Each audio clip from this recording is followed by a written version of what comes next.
Welcome back to Ride JBI. I'm Anthony. This, of course, is JB, and we are back for another JBI race recap for round 2 of the Monster Energy AMA Supercross season.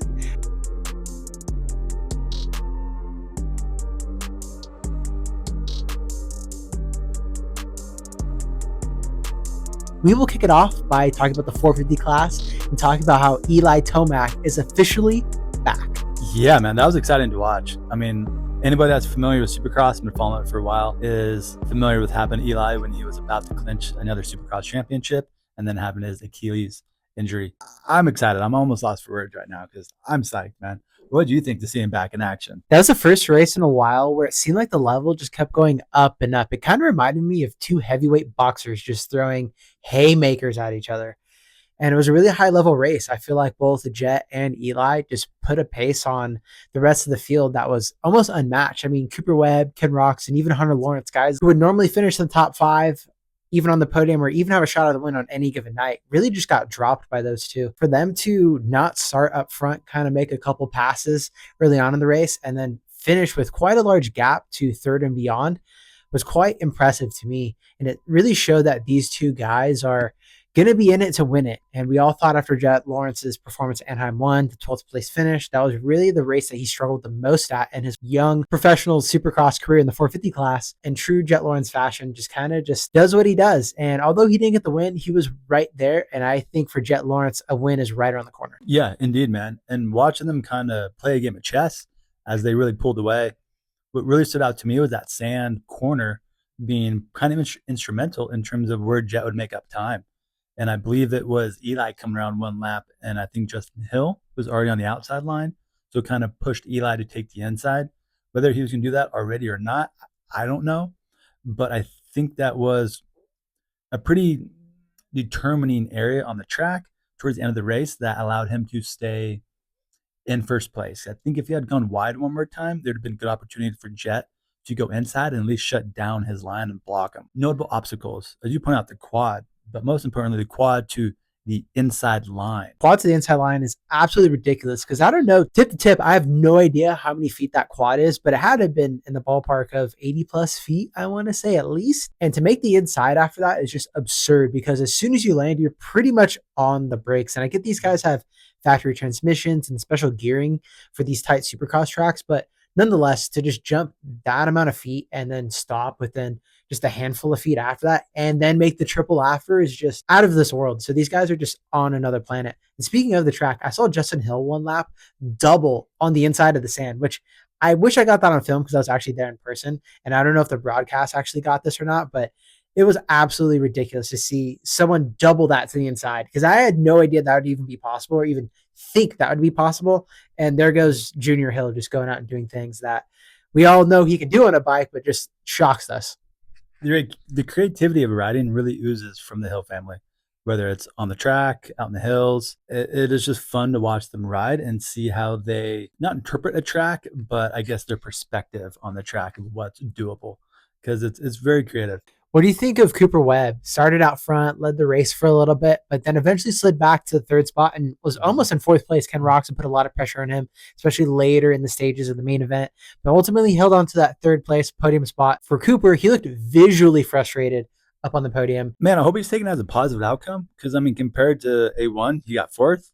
San Diego, he got third. So, granted, sure, it's not the result that he wanted. And understandably, when you whole shot a race, you want to get the win. But, Coop is from the East Coast. I believe he kind of favors more of the softer conditions. Anaheim 1 was, I want to say dry. It was kind of wet that night, but San Diego is kind of drier in comparison. And I'll be curious to see how Cooper starts riding once we get back east in Alley, California. So, I mean, understandably, yeah, I could see he definitely wants to win. His bike setup looked pretty good. Didn't really seem to be struggling in that area. Again, I'm sure that can always be better. But it's still, he's moving forward. So, again, Ricky Carmichael says that true championship doesn't start till Daytona. And so far, Cooper Webb seems to be our most consistent guy out of the top 5 people going from third to fourth. I guess Ken Roczen would also be the second most consistent with his second place at A1 and now fourth place at San Diego.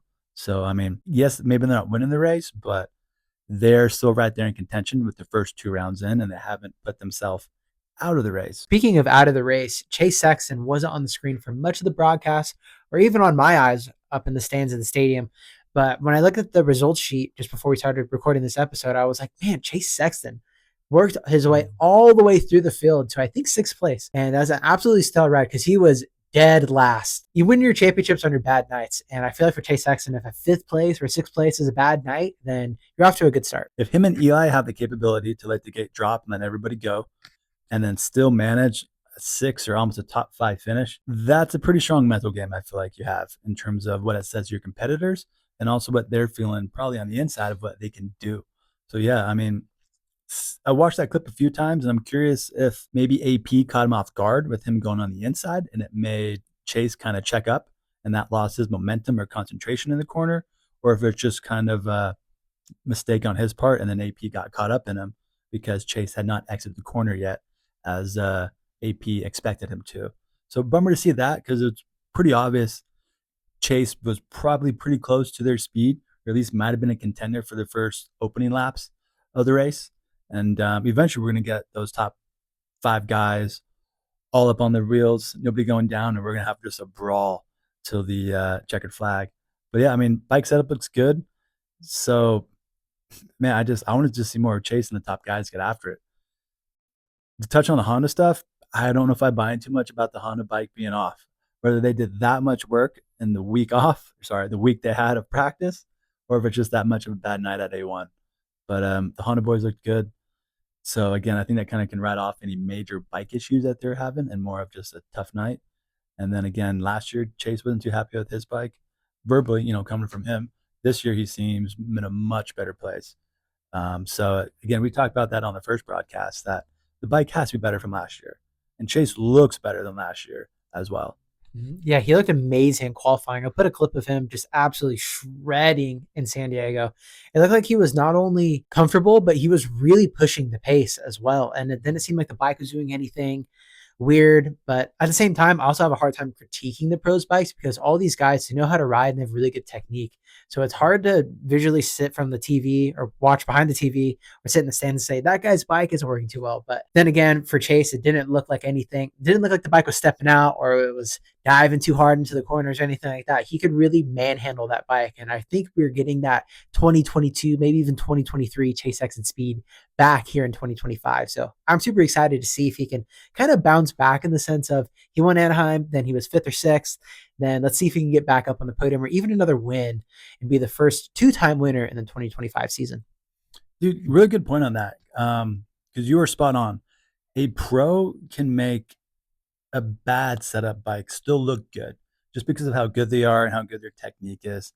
An amateur like me can make a very well set up bike look terrible just due to my line choices and poor technique. So well said on that, because not always do what we see on the outside maybe reflect how the rider feels about their bike. And that goes vice versa as well. There'll be times where maybe the track is really rough and the bike might look all over the place, but the rider is incredibly comfortable and it's allowing them to ride like that. So outside looking in, you might think, man, this bike setup sucks. In reality, the rider might be like, dude, my bike's so good. I can charge and ride crazy hard right now in these really rough, gnarly conditions. So sure, visually the bike's moving around a lot, but it means they trust the bike. So again, this is always just our critique outside looking in. And it'll always be fun to hear it coming from the riders directly, what they feel about the bike.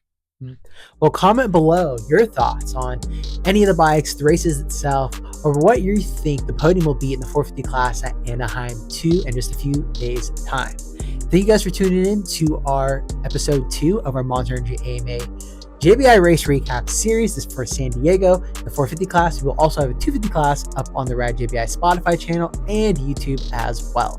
Thank you guys for watching, and we'll see you guys in the next episode.